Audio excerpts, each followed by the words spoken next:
परमात्मा ने ऐसी ऐसी गहरी और गूढ़ रहस्य की वाणियां हमें सुनाई हैं, बोली हैं, लेकिन इन काल के दूतों ने परमात्मा तक हमें नहीं पहुंचने दिया। नकली संतों, ऋषियों, महर्षियों ने। इसलिए परमेश्वर ने स्वयं आना पड़ता है। स्वयं आए थे 600 वर्ष पहले, सन 1398 में, ज्येष्ठ सन 1455, विक्रमी संवत 1455 ज्येष्ठ सुदी पूर्णमासी को, यानी जेठ उतरते की पूर्णमासी पूर्णमासी को सुबह सुबह परमात्मा काशी शहर में बने हुए एक लहर तारा नामक तालाब में विकसित कमल के फूल पर आके नवजात शिशु रूप धारण किया था। सतलोक से चल कर आए थे। एक नीरुनिमा नाम के जुलाहा पति पत्नी स्नान करने के लिए सरोवर में गए थे। सुबह सुबह बच्चे को ले आए थे अपने घर पे। वो जुलाहा थे। जुलाहे का कार्य करने के कारण परमात्मा भी जुलाहा कहलाए। यानी कर्म से ही जाति बनती है, कोई जाति जन्म से नहीं होती। तो वो परमात्मा 600 वर्ष पहले आए थे। और परमात्मा परमेश्वर जो लीला किया करते हैं वो तो परमात्मा वैसी ही लीला किया करते हैं। जैसे सूर्य उदय होता है तो अंधेरे का नाश किया ही करता है, ऐसे ही परमात्मा, ये लक्षण है ये उसका, सूर्य के बारे में ये सूर्य के गुण हैं।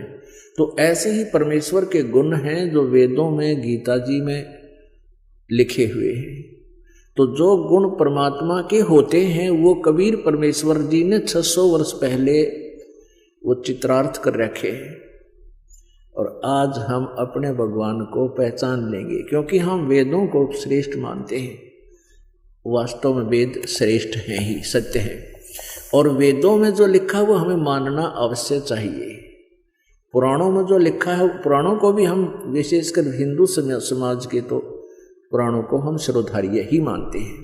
तो जो पुराणों में आज वर्णन है वो हमें आज भी मानना चाहिए। पहले हम नहीं समझ सके, हमारे को गलत गाइड कर दिया नकली संतों, ऋषियों ने, गुरुओं ने, ब्राह्मणों ने। तो हम अभी तक भ्रमित थे, अब हमें दिशा मिल गई, रोशनी। अंधेरे में हम भटक रहे थे, रोशनी हुई, सूर्य उदय हुआ इस तत्व ज्ञान का। इसकी रोशनी में अब हम सुमार्ग पर चलेंगे और चलना चाहिए। ये हमारा एक बुद्धिमान व्यक्ति का कर्तव्य होता है। तो परमात्मा ने 600 वर्ष पहले जब आए थे वो लीला की थी, जिसका समर्थन आज वेद कर रहे हैं, जिसका समर्थन गीता जी कर रही है, जिसका समर्थन जो ज्ञान परमात्मा ने दिया था उसका समर्थन आज पुराण कर रही है, कुरान कर रही है, बाइबल कर रहा है। तो पुण्यात्माओं, आज हम अपने भगवान को पहचान लेंगे। पहले हमारे को किसी ने कुछ भगवान बता दिया, एक मिट्टी का रख दिया कोई खिलौना सा, ये तेरा भगवान, हमने वो ही मान लिया, क्योंकि हमें परमात्मा की चाह थी, आज भी है। अब जैसे मूर्ति रख दी भगवान की, श्री कृष्ण जी की, विष्णु जी की, तो हमने स्वीकार कर लिया। विष्णु जी के गुणगान उन्होंने सुनाए, हमें मान लिया। कहाँ से सुनाए उन्होंने विष्णु जी और ब्रह्मा शिव जी के गुण कहाँ से सुनाए? विष्णु पुराण से विष्णु जी के, शिव पुराण से शिव जी के। तो किसी ने बताया कि भगवान की मूर्ति है, इसी की पूजा से तेरा मोक्ष हो जाएगा। हमने वो भी शुरू कर दिया। ये भूल थी, ये गलत था। मूर्ति बुरी नहीं, मूर्ति की पूजा गलत है। मूर्ति का होना अनिवार्य है। मूर्ति से हमें प्रेरणा मिलती है। जैसे हम किसी सूरवीर की मूर्ति देखते हैं, चित्र देखते हैं, और उनके गुणों से हम परिचित होते ही हैं। तो गुणों से परिचित होने से उसकी मूर्ति देखते ही हमारे अंदर भी वैसा ही भाव बन जाता है। जैसे हम सेब की मूर्ति देखते हैं, आम का चित्र देखते हैं, आम की मूर्ति देखते हैं, तो हमारे अंदर उसके गुणों का ज्ञान होते ही उसको पाने की भी इच्छा बढ़ जाती है। तो ऐसे ही जो मूर्ति भगवान की, विष्णु जी की, शिव जी की, कृष्ण जी की, राम जी की, हमारे को हम जिसकी पूजा करते थे वो पूजा नहीं करनी थी, उसकी पूजा से हमें कोई लाभ नहीं होना था मूर्ति की। हमने उस मूर्ति वाले भगवान को पाना है। उस मूर्ति वाले भगवान को पाने से हमें उसके गुणों का, उन गुणों का गुण प्राप्त होंगे, उससे लाभ प्राप्त होगा। जैसे आम की मूर्ति है, सेब की मूर्ति है, हमने उस मूर्ति की पूजा से कोई लाभ नहीं होगा। वो तो इतना ज्ञान करा देगी कि ये सेब है, ये आम है, ये मीठा होता है, इसके ये गुण है। अब मूर्ति वाले सेब को ढूंढना पड़ेगा, ओरिजिनल को, तब हमारा पेट भरेगा। तो कबीर परमात्मा जी मूर्ति के विरोधी नहीं थे, मूर्ति पूजा के विरोधी थे। इन ढीठ लोगों ने हमें इतना रूढ़िवादी बना दिया कि हम केवल मूर्ति की ही उसी का घंटी बंटी बजा के, उसके तिलक तिलक ला के श्रृंगार करने में लागे रहते।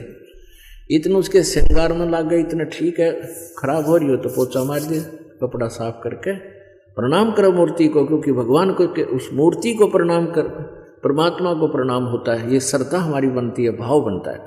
लेकिन पूजा और सत्कार में अंतर होता है, पूजा और सत्कार में बहुत अंतर होता है। तो ऐसे हमने पूजा नहीं करनी, सत्कार करने से हमारे अंदर विनम्रता बनी रहेगी।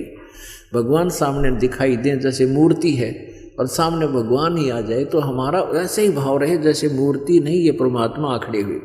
लेकिन लाभ मिलेगा भगवान से ही। वो मिलेगा कैसे परमात्मा, उसके पाने की वे ऑफ वर्शिप गीता जी में बहुत अच्छी वर्णित है। जैसे गीता जी अध्याय नंबर 8 के श्लोक नंबर 13 में कहा, गीता ज्ञानदाता ब्रह्म कहता है मेरी पूजा करनी है, मेरा केवल एक ओम मंत्र है, बस, नथिंग एल्स। और 8वें अध्याय के 3 श्लोक में जिस परम अक्षर ब्रह्म के बारे में बताया है उसकी पूजा करनी है, तो 17वें अध्याय के 23वें श्लोक में कहा कि ओम तत्सत इति निर्देश ब्रह्मण त्रिविध समर्थ है। उस परमात्मा के यानी परम अक्षर ब्रह्म के पाने का ओम तो सीधा ही क्लियर है, स्पष्ट